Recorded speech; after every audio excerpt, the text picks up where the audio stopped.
एक समय की बात है, एक छोटे से गांव में राजेश नाम का एक गरीब व्यक्ति रहता था। राजेश अपनी पत्नी के साथ रहता था। राजेश अपनी रोजी रोटी के लिए लोगों के यहाँ मजदूरी करने का काम करता था और अपने परिवार का गुजारा करता था। अरे भाग्यवान, जल्दी से खाना दो, मुझे भूख लगी है।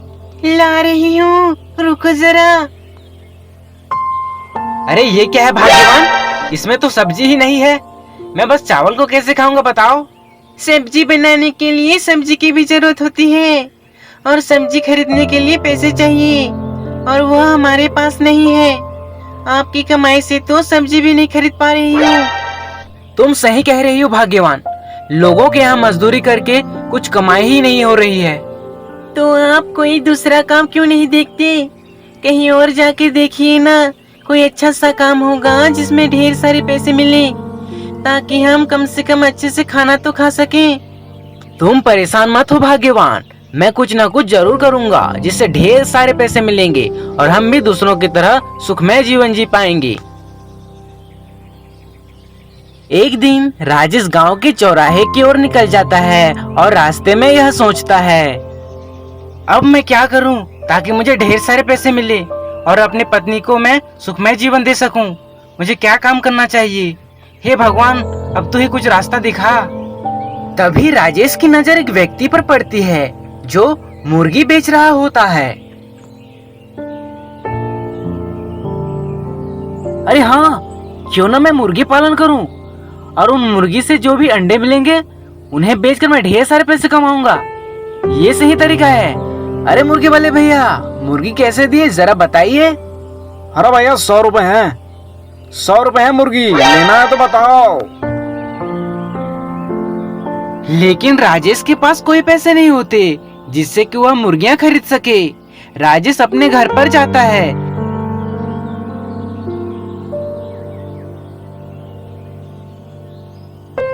लेकिन घर पर भी उसे कुछ पैसे नहीं मिलते। अब मैं क्या करूं? मेरे पास तो पैसे ही नहीं है। मुझे मुर्गी खरीदने के लिए पैसे चाहिए, लेकिन मुझे पैसे कहां से मिलेंगे पता नहीं। हे भगवान, मदद कर मेरी। अरे हाँ, क्यों ना मैं अपने दोस्त अशोक के पास जाऊं और उससे पैसे उधार ले आऊं। उसके पास जरूर पैसे होंगे। ऐसा ही करता हूँ।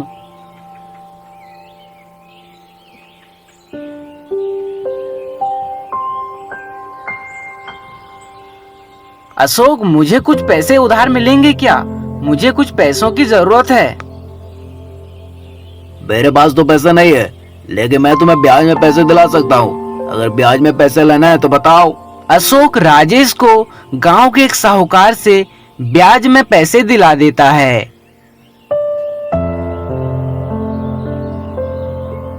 जिसे लेकर राजेश बाजार में जाता है और मुर्गियां खरीद कर लाता है।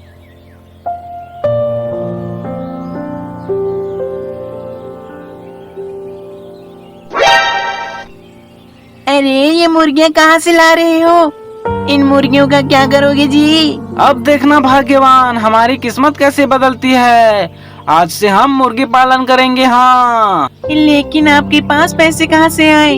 मुर्गी खरीदने के लिए तो भी पैसे चाहिए ना। अरे भाग्यवान, तुम पैसे की चिंता मत करो। मैंने कुछ पैसे उधार लाए हैं और उसे जल्द ही वापस दे दूंगा। हाँ। राजेश और उसकी पत्नी दोनों ने मिलकर मुर्गियों के लिए एक अच्छा सा बाड़ा बनाया। कुछ दिनों के बाद सभी मुर्गियों ने अंडा देना शुरू कर दिया। राजेश के मुर्गियों ने ढेर सारे अंडे दिए। राजेश ने कुछ अंडों को बाजार में बेच दिया और अच्छे खासे पैसे कमाए।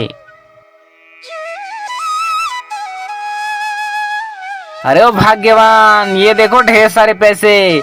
मैंने कुछ अंडे बेचकर ढेर सारे पैसे कमा लिए। अब इन पैसों को जाकर मैं साहूकार को दे आऊंगा और उसके सारे पैसे चुका दूंगा। अरे वाह, बड़ी जल्दी पैसे वापस दे दिए। लगता है कुछ अच्छा सा व्यापार किया है। राजेश मुर्गी पालन करके अपने गांव का एक सफल व्यापारी बन गया।